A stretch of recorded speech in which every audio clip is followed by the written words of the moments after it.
Քթի 3 պլաստիկ վիրահատություն, 3-ն էլ անհաջող։ Ինձ մոտ առկա է դժվարաշնչություն, շնչելիս ամբողջությամբ փակվում է։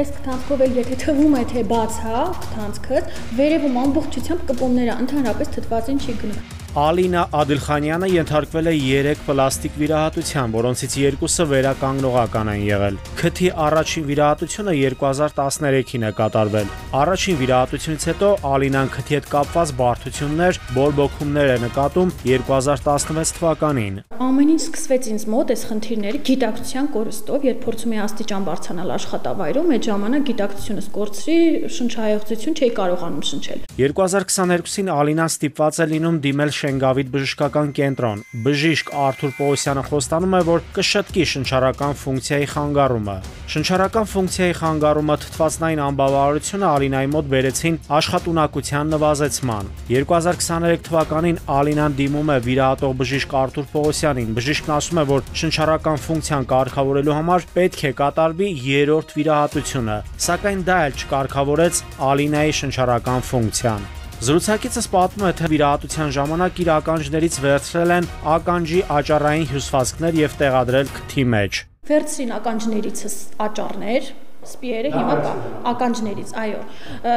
Ու էլի ինչ որ աճառներ օգտագործեցին։ Որը տեղյակ չեք աճառը։ Նորից ասում են իմ միջնապատից են վերցրել։ Հիմնականում աճառային խնդիրների հետ կապված ռիսկերը լինում են, երբ որ կատարվում է երկրորդային, երրորդային վիրահատություններ, այսինքն երբ որ պացիենտի մոտ արդեն եղել է քթի պլաստիկ վիրահատություն ու կախված դրանից արդեն հնարավոր է լինեն աճառային դեֆեկտներ, որը անհրաժեշտություն կա լրացնելու։ Պացիենտին միշտ տեղեկացնում ենք, դաժե եթե 5%-ի հավանականությունն է, որ կարող է աճառները չբավարարեն ու մենք գնանք արդեն կողաճառի տրանսպլանտացիայի,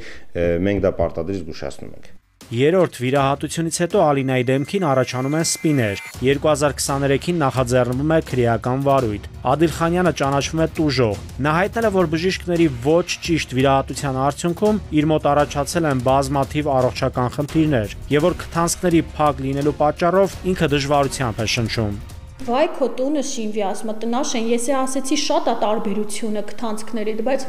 տեսեք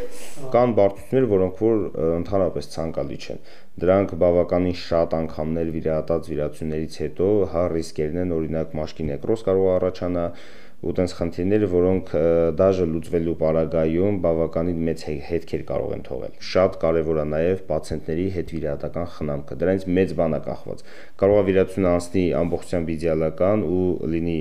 շատ լավ արդյունք, բայց չհետևելու, չպահելու հետևանքով, հասարակ հիգիենային չհետևելու հետևանքով կարող առաջանա բորբոքային process, որը կարող է ամբողջ աճառային հյուսվածքները լուծի։ Ալինան լրացուցիչ ցուցմունքով իրավապահներին է ներկայացրել իր եւ բժիշկ Արթուր Պողոսյանի հետ ունեցած խոսակցության ձայնագրությունը, որը ենթարկվել է զննության եւ կցվել քրեական վարույթին։ Ալինայի ներկայացրած ձայնագրությունում աճառների մշակման մասին է քննարկումներ ընթանում։ Երիտասարդներից, պացիենտներից դիտամ այս պահիդությամբ արդեն մշակման օտենքը միանցից ավել պետք է մշակվի, որ ոչ մի բան չպարունակի։ Այդ դրան պետք է այդ ուրիշի խրաշ օգտագործելու փորձը 10 տարուց ավելի կարելի է վերցնենք ուրիշ բան դնենք մշակած,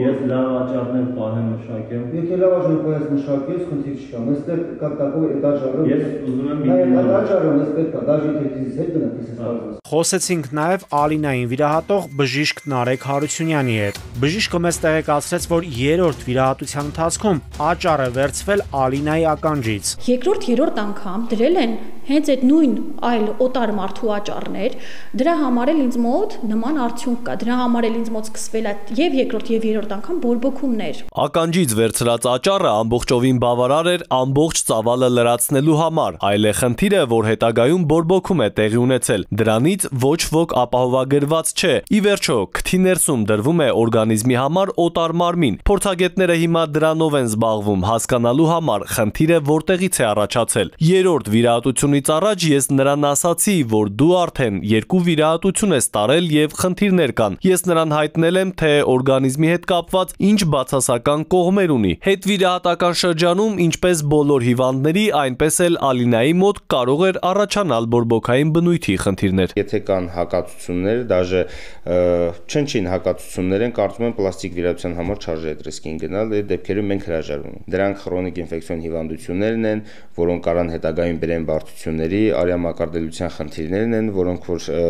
չմակարդվելու կամ ժամանակին չմակարդվելու հետևանքով գեմատոմաներ են առաջացնում։ Առանց որևէ զգուշացման, որևէ բժշկական միջամտություն կատարելը, այդ թվում անգամ քթի աճառների հետ կապված որևէ միջամտություն կատարելը առանց անձի համաձայնության համարվում է օրենքի խախտում։ Օրինակ քթի վիրահատության դեպքում աճառի տեղադրումը, այն էլ այլ մարդուց վերցված մարմնի մասի տեղադրումը, դա հանդիսանում է փոխպատվաստում եւ առավել եւս փոխպատվաստման դեպքերում պետք է պացիենտը նախապես իրազեկված լինի այդ ամենի մասին։ Բժիշկ Արթուր Պողոսյանը հարցաքննվել է վկայի դատավարական կարգավիճակով։ Բժիշկը հայտնել է, որ 2 անգամ Ալինա Ադիլխանյանի քթի վիրահատություններ են իրականացվել եւ բժշկական թերություններ թույլ չեն տրվել։ Քրեական վարույթով որոշվում է Ալինա Ադիլխանյանի վերաբերյալ հանձնաժողովային դատաբժշկական փորձաքննություն նշանակել։ Հետազոտությունների համաձայն փորձաքննվող Ալինա Ադիլխանյանի մոտ կա քթամուտքի նեղացում։ Այն առաջացել է պլաստիկ վիրահատությունից հետո։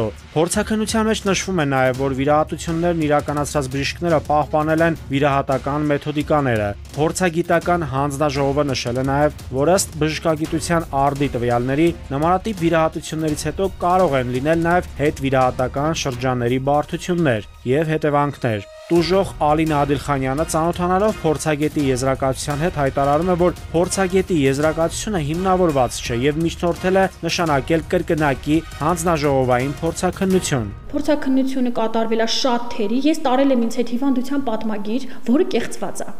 Այսինքն մի պատմագիր տվել ենք քննիչին, ով ուղարկել է փորձաքննության, հետո հիվանդանոցից վերցրել եմ եւս մի պատմագրի նույն պատմագրի բնօրինակից պատճեն, որը փոփոխության է ենթարկվել։ Երբ հարցը արդեն քննության փուլում հասնում է դատաբժշկական փորձաքննությանը, կարծես այս փուլում վարույթի ելքը որոշվում է, քանի որ գոլեգաները միմյանց նկատմամբ պրակտիկան ցույց է տվել, որ ի վնաս եզրակացություն չեն տրամադրում բժշկական սխալի վերաբերյալ։ Եթե առողջությանը պատճառվել է թեթև, միջին կամ ծանր վնաս, կա նաև առանձին հոդված, որը հատուկ պատասխանատվություն է նախատեսում բուժաշխատողի կողմից ոչ պատշաճ բուժօգնություն տրամադրելու համար։ Ալինան մեզ հայտնեց, որ քրեական գործ հարուցելուց հետո 1.5 տարի անցել, սակայն միայն 1 բժիշկ է հարցաքննվել։ Մյուս 2 բժիշկներն ըստ Ալինայի չեն հարցաքննվել։ Բնականաբար շատ հարցեր կան, չէ՞, մեր մեջ իմ եւ մյուս բժիշկների, ոնց է չի կազմակերպում առերես։ Առերեսման ժամանակ ինչ երկում եք բժիշկը։ Հա, ուրիշի աճառներ օգտագործելը ասում էր, դե ես ոնց կարամ նման բան անեմ, ոնց կարամ ուրիշի աճառ օգտագործեմ, բայց ես ունեմ իմ ապացույցներ, ինչքան էլ հերքի կան ապացույցներ։ Բուժաշխատողների մասնագիտական էթիկայի կանոնների խախտումները քննող հանձնաժողովը ունեցել է 10 վարույթ, բազմաթիվ դիմումներ, հարցումներ։ Վարույթների քննության արդյունքում եղել են նաև պատասխանատվության ենթարկված բուժաշխատողներ։ Մի շարք դեպքերում էլ բուժաշխատողների մասնագիտական էթիկայի կանոնների խախտումներ են արձանագրվել, բայց չի առաջարկվել նրանց ենթարկել պատասխանատվության։ Դիմացնոտային իմաստով մենք դիմում ունեցել ենք, բայց քաղաքացում պարզաբանվել է, որ կոնկրետ մի դեպք ունեցել ենք, որ նախ դեպք տեղի ունեցել